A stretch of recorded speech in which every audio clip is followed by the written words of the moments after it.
How to reframe failure as feedback, the pathway to continuous improvement. Failure often feels like a dead end, a heavy burden of disappointment and regret. But what if failure isn't the end? What if it's just the beginning of something greater?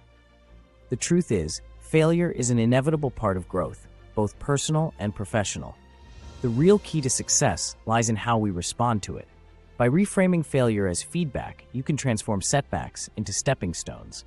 You can turn mistakes into lessons, missteps into improvements, and setbacks into setups for future achievements. Why failure is essential for growth. Most successful people credit failure as an essential part of their journey.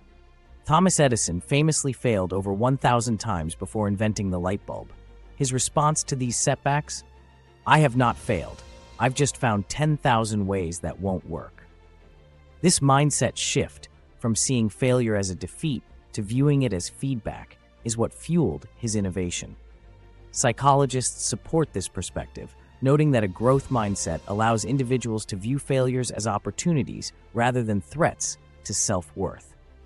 A 2018 study in the Journal of Educational Psychology found that students who were taught to reframe failure experienced higher resilience and better performance over time.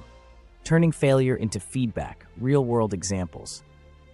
Steve Jobs, after being ousted from Apple, Jobs launched Next and Pixar, which ultimately led to his return to Apple. He saw his initial failure as a learning experience that pushed him to innovate and improve. Oprah Winfrey. Oprah was fired from her first television job, but instead of giving up, she used the setback as motivation to refine her communication skills. This failure paved the way for her groundbreaking career in media. Practical steps to reframe failure as feedback. 1. Shift your perspective. When facing failure, ask yourself, what can I learn from this? Focus on growth rather than loss. 2. Analyze objectively. Break down what went wrong without blaming yourself. Look for patterns and factors that can be adjusted or improved.